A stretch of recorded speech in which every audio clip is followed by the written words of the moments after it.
My name is Dirk Nel. I'm from Pretoria, South Africa. It's great to be here with you guys. I've been involved in Smalltalk development from about 2006.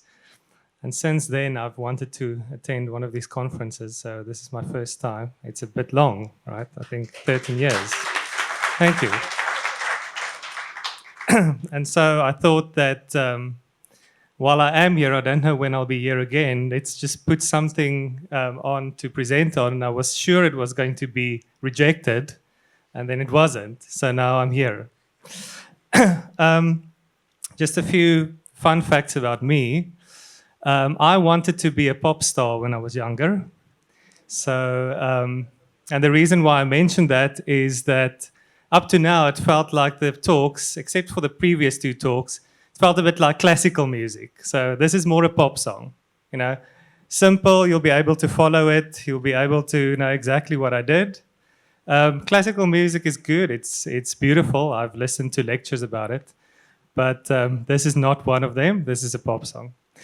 And the other thing that I want you to know about me is I got my first computer when I was about in 4th year of school.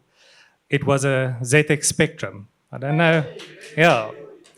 And for those who remember that, it had these rubber buttons on, and it had the basic language. It had the keywords on. You could press like Shift, Run, and you didn't have to type it, and it typed it for you. And I would spend weekends on the ZX Spectrum trying to like write games and trying to save it on cassette tapes, and then that wouldn't work, and I would get frustrated, etc., etc., etc.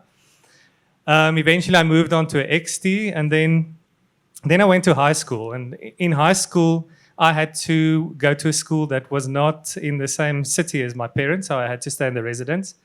And I completely lost touch with computers. And then I went to university. I had to study something, and I didn't know what. My parents insisted there wasn't any degree on becoming a pop icon.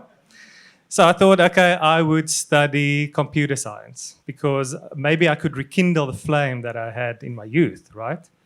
So I get to university, and the first year we started with a language that I'd never heard of before called Smalltalk. In a paradigm that I didn't understand was object-oriented language design.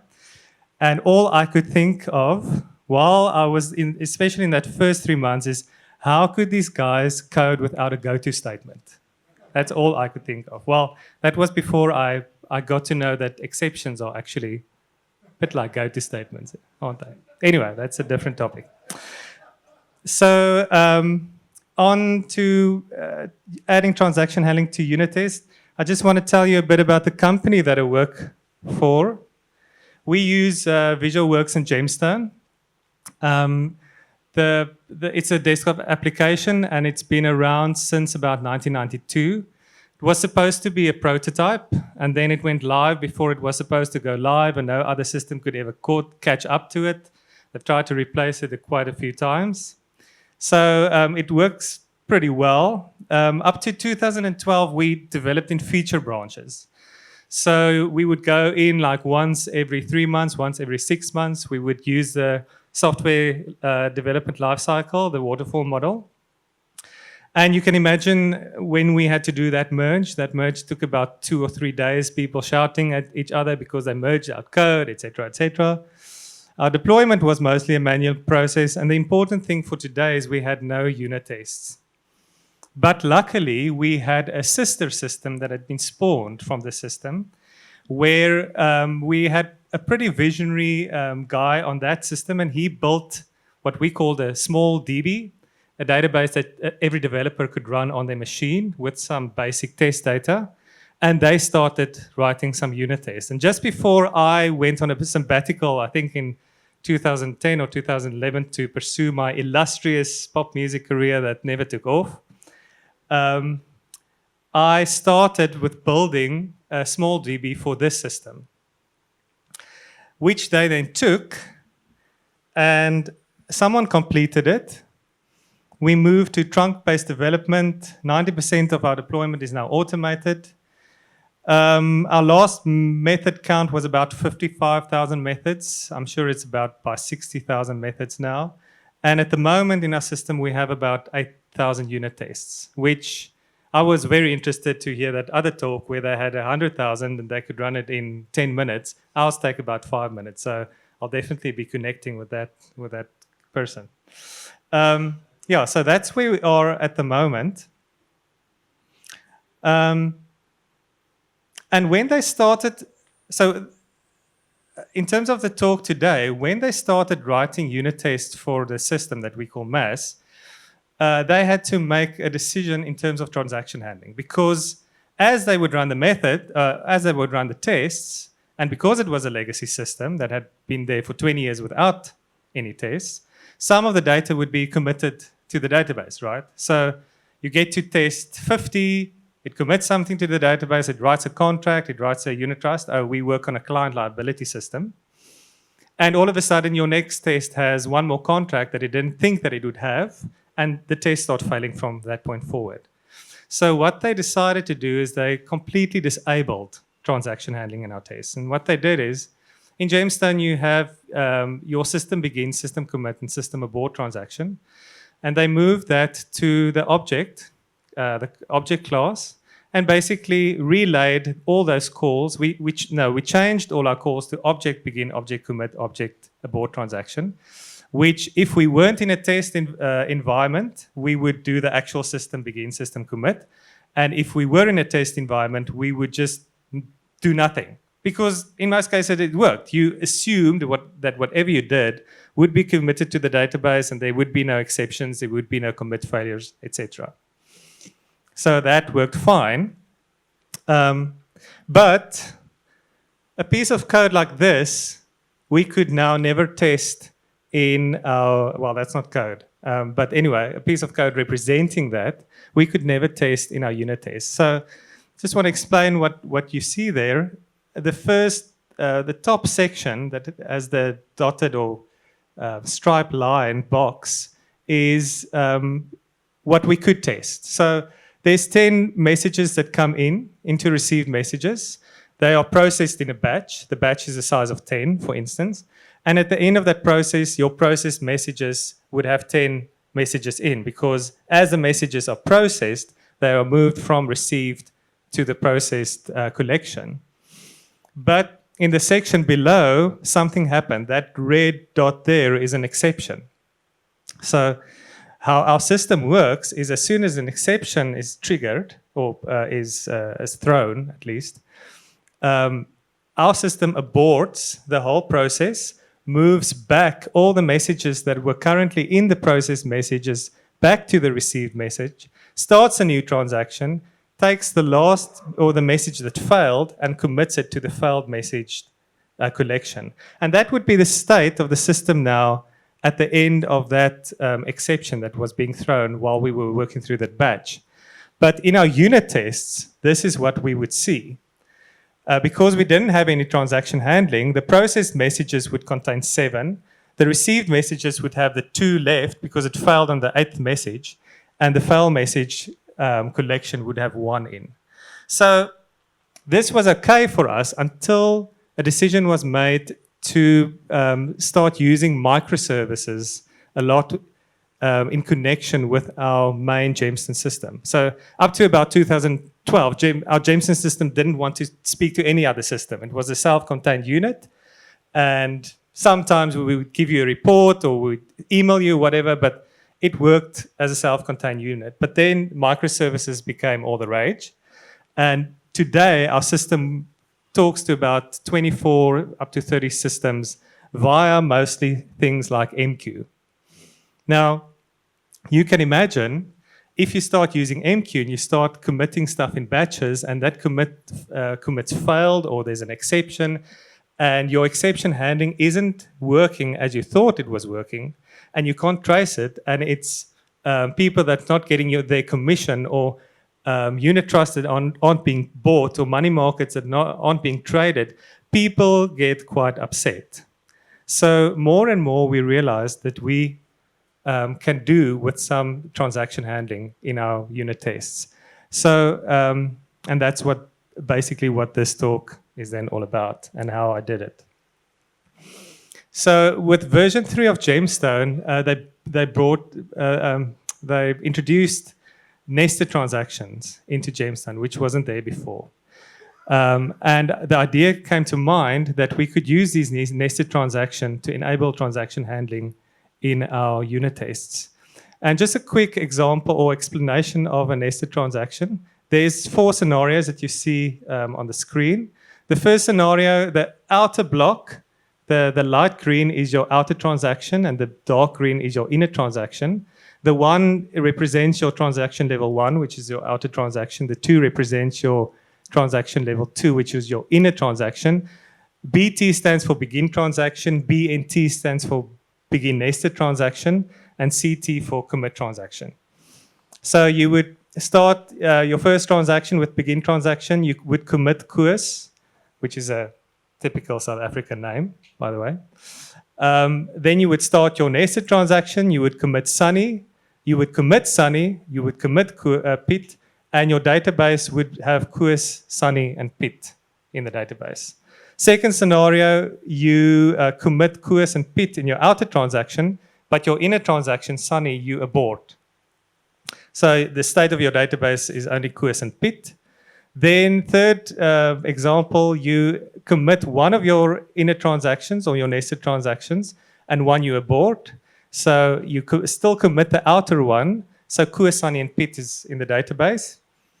And then in your third scenario, and this is the scenario that I thought would really work for our unit tests, you commit your inner transaction, but you abort your outer transaction, which means that basically you roll back your database to the level that it was before you started changing the code. So I had the idea that if you could run your unit test in a nested transaction, you could do as much commits, abort failures, whatever that you wanted to. You could do your assertions at the end of that nested transaction, and then it would be in line with normal transaction handling. And then you could abort the outer transaction, so you would be able to roll back your database. So you could still run your test idempotently. Okay, so GemStone has 2 transaction modes. It's got automatic transaction mode, and it's got manual transaction mode. Auto mode means you're always in a transaction, so you don't have to specifically or explicitly say begin transactions, whereas manual mode means that you have to specifically say, I'm starting my transaction now, and before that, I'm not in a transaction. So auto mode was the easiest.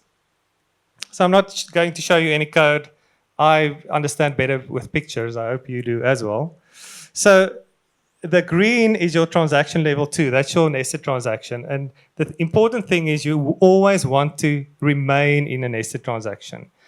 One of the problems was that, or not a problem, but one of the features with this nested transaction is you could actually have multiple nested levels. So you could actually have up to 16 levels of nested transaction. But I wasn't interested in that because I was simulating a transaction environment, which meant I always wanted to be on the same level, which was level 2. So my begin transaction, that's hidden behind that thing, I implemented, firstly, I just check my transaction level. I've got assertions all through my code just to check, am I on level 2? I always want to be on level 2. So I check my transaction level, then I abort the transaction. This is auto mode. So in automatic mode, when you begin a transaction, you implicitly also abort whatever you did before that. I abort that drops you down to transaction level 1. So you're back in your outer transaction, and then I do a begin nested transaction to get myself back into transaction level 2. The abort transaction looks exactly like the begin transaction, and I implemented the 2 equivalently. Then, in your commit transaction, you once again check your transaction level. And the reason why I checked it all over the place is if I had not implemented begin transaction correctly, for instance, and started 2 nested transactions after one another, this would then fail because it would check the transaction level and would see, okay, I'm on level 3 now. So once again, I check that level, I commit the transaction, and because I'm in automatic mode, I automatically begin a nested transaction again. So, and then you've got your in transaction that just basically checked, am I in transaction level 2? So as you can see, my idea of just sort of doing transaction handling within on a level 2, eventually it sort of morphed into a kind of a hack, because I now had to start managing, how transactions work in this transaction level 2. Anyway, that was auto mode. Then manual mode was more difficult, because in manual mode, when you're running your code normally, you are not in a transaction until you say begin transaction. But because I'd raised the level of my transactions to level 2 in my tests, I would automatically be in a transaction level 2. Okay, oh, thanks. Thank you.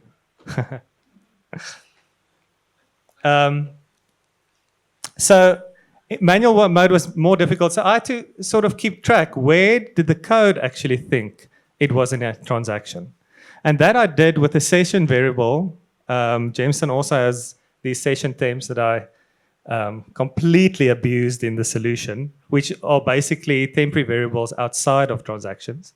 And I set a temporary variable called begin transaction explicitly called, and I set that to true. So as the code would call a begin transaction, so that variable would be set, and that's the variable that I could then check when I committed the transaction or I aborted the transaction. So that's the essential difference between begin and between auto and manual mode, that begin transaction explicitly called. Then the abort transaction, you can see I then set that flag to false. Looks similar to auto mode. And in the commit transaction, I first check, did I call begin transaction, or did begin transaction explicitly called? Was that set to true? If it wasn't, then I should raise an exception, or I should have a commit failure, because in my normal code, that would have meant that someone was in manual mode, but they hadn't started a transaction. Anyway, and yeah, then committed the transaction, began the nested transaction again, and set that begin transaction explicitly called to false. And in my in transaction, I just checked, did someone basically call begin transaction? So that's the manual mode, that's the automatic mode. The way that the user can use this solution, or our developers use the solution, is quite easy. On our test cases, which just inherit from the test case class, which is stock standard for GemStone, you can set on the class side, there's just a default transaction mode, which you can either set to none, or to manual, or to automatic. None would then be as it used to be, like no transaction handling. And then there's a few other things that they could do. They could, especially when you're in manual mode, sometimes you want to commit your setup, because when you run your test method, you would start transaction handling and you might abort your setup, which would defeat the purpose. So I just wrote a little block that says commit given. Yeah, that was basically it. And then the last thing that was also interesting to implement was, and basically the biggest reason why I had decided to embark on this journey, was I wanted to be able to simulate commit failures.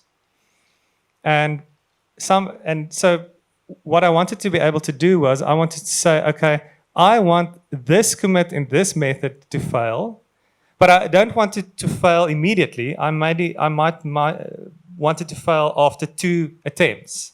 So especially when you're working through batches and you want to say, okay, I'm going to fail on on the third item that I'm trying to commit, or the third batch that I'm trying to commit, just to make your tests a bit more, I don't know, how can I say? You know what I mean. Anyway, so what I did is, in the test itself, you could say, fail on commit, and then you can give a method signature after 3 attempts. And the way that I implemented it was to literally get hold of the stack when I tried to commit. And then I wrote an algorithm just to see, okay, did that commit come from this method? And yeah, there was a small thing that I also had to do, because sometimes you have method A that calls method B, but both of them have commits in. And if you hit the commit in method B, method A would also be in your call stack, right? Because that's how it got to method B to begin with. So I just made it more strict, and I did that with method naming so that people could see exactly how it works. But so the way that it's been implemented is that if you specify method A as the method where it should fail, and it doesn't have explicitly a commit in, then it allows method B to act as its commit, as in the second part of the picture. If it does have a specific commit in, then it only checks for that commit and not for the commit in method B. So that's what I did there. Yeah, that was just the default transaction mode that I've already spoken about. Yeah, lastly is the limitations. So GemStone, I think almost at the same time when they introduced nested transactions, they also introduced this canonical framework where you can have one instance of an object that represents every time that you create that object. For instance, a date would be a good example. Like, what's today? Something of August 2019. That object would only be created once, and everywhere that you references, it would reference that one object. We actually use that in our system for dates. So I know that the canonical object, or the thing that sort of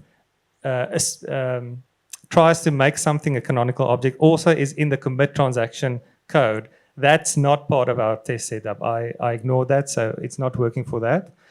And obviously, one of the big limitations now is that we can't really use nested transaction in our normal code.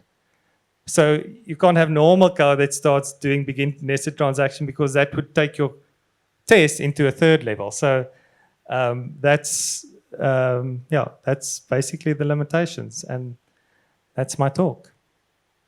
Thank you.